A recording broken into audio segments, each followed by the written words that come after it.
This crunchy honey chicken is an Asian take on the American classic. Here's how to make it. Trim, halve, and pound 4 chicken breasts to a 1/4 inch thick and season on both sides with salt and pepper.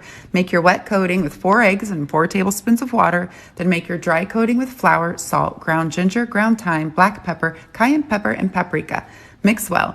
Dip chicken in dry coating, then wet, then dry again. Shake off excess flour mixture and place on a cookie sheet until all are coated.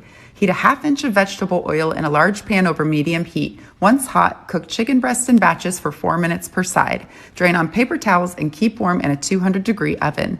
While chicken cooks, make your sauce. In 2 tablespoons oil, cook 4 minced cloves of garlic over medium heat for 3 minutes. Add a cup of honey, a 1/4 cup of low-sodium soy sauce, and a 1/2 teaspoon of pepper and bring to a boil for 4 minutes. Watch it carefully so it doesn't boil over. Dip chicken in the sauce and top with sliced green onions. Today I'm going to show y'all how to make Cajun fettuccine alfredo. You're going to have shrimp and sausage and the following seasonings. Add in your seasonings. In a hot pan, you're going to add butter and you're going to cook up your shrimp. Once the shrimps are done cooking, you're going to add them to a different bowl. Same thing with the sausage. Add in your heavy cream.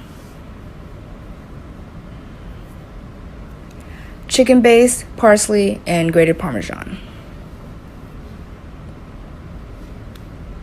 Add your pasta to the sauce. Top it off with the sausage, shrimp, and on top of that is parsley. And there you have it. Don't you dare. You're better than that. We're making it from scratch. This is how you measure.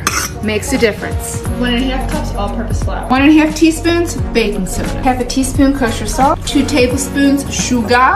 Whisk. Marinara sauce to go with it, of course.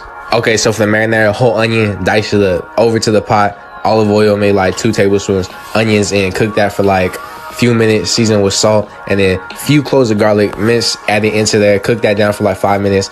Add a whole can of crushed tomatoes, let that simmer away. Strip naked your cheese sticks, and you're gonna want to get dredged egg wash and then panko breadcrumbs, and make sure the egg wash is whiskey, and then make sure the panko is nice and fine. Squeeze it with your hand and put it into the blender or whatever, and then goes flour, egg wash straight into the panko, and go ahead and pack that in there real good. You want it nice and packed. I did doubles for a few of them, but I was running out of egg. I only had 1 egg left, so I only did doubles for a few. Double single still gonna be fine. Bring the oil up to heat on the pan once it is bubbly.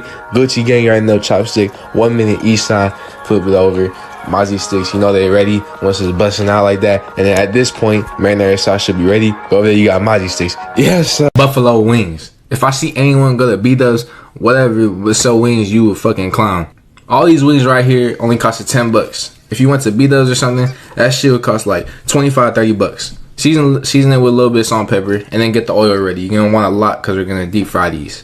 Then into a pan, you're gonna put about 1/2 cup of French Red Hot and about 3 tablespoons of butter. And you're gonna let that all come together, and that's gonna make the buffalo sauce. Then you want the oil to be really hot. You want to see a lot of bubbles around the chopstick. Throw in the wings. You want to do like batches, you don't want to overcrowd.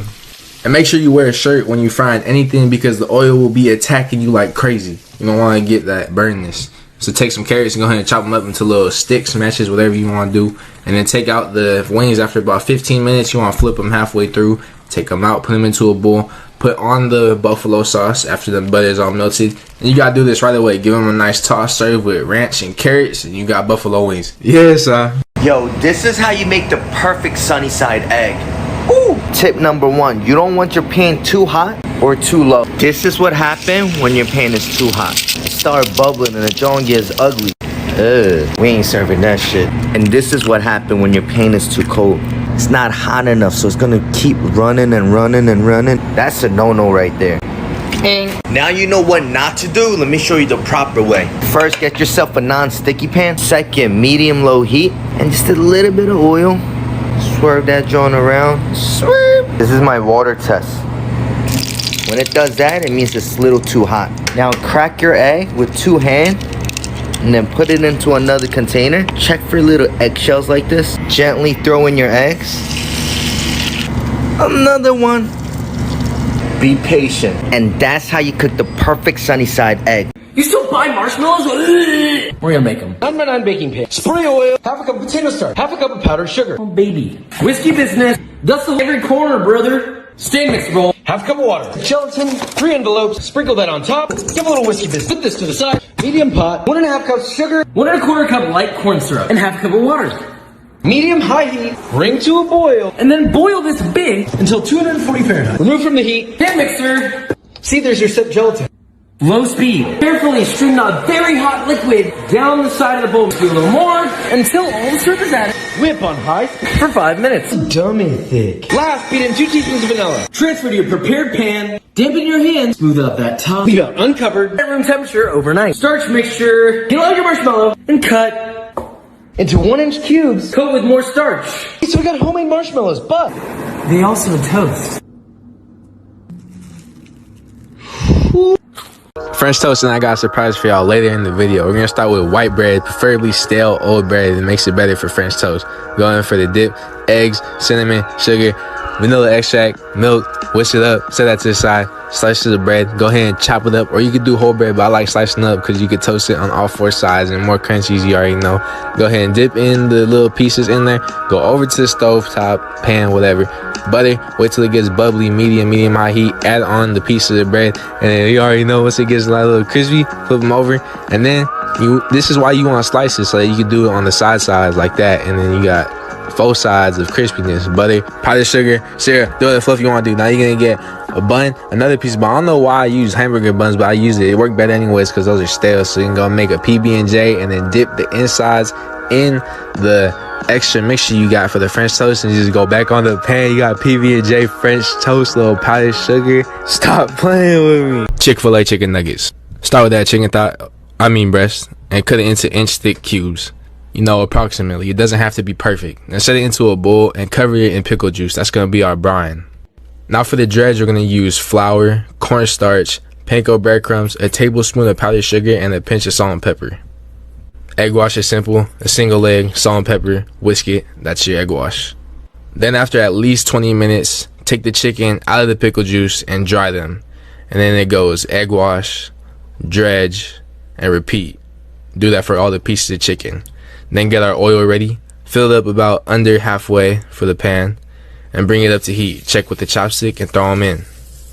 Remember, if the oil gets a little too crazy, you could always turn down the heat to bring it under control. Then get your paper towel lined plate ready.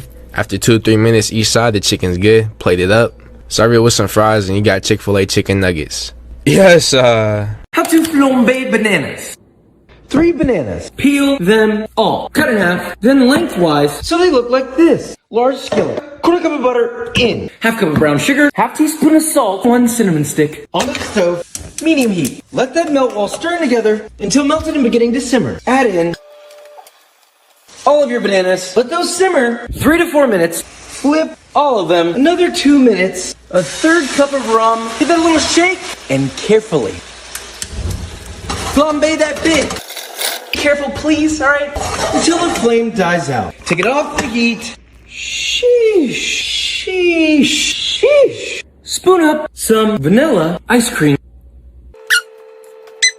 Add on your caramel sauce. Maybe some crushed nuts. That's how you treat a banana. chicken quesadilla. You already know, start with chicken thighs, pat them dry, cut them into inch thick pieces and season with taco seasoning and a little bit of olive oil. Then shred up some Monterey Jack cheese and some cheddar cheese. Bring a pan up to heat, add in the chicken. You're gonna cook those for about 5 to 8 minutes. Take it off the heat when it's done. Get a nice big 12-inch flour tortilla and put the cheese mix on, sour cream, and some salsa. You could use homemade salsa, but this can of salsa was only $2, so that's what we're running with. Put the chicken on, fold the top, bottom, and then the sides. And then into a pan, a different pan. Use a clean pan, not what I did. Put some butter in, let that melt, and then put the quesadilla on. We're gonna do like 3 to 4 minutes each side until golden brown. On both sides. Cut it in half, and you got a chicken quesadilla. Yes,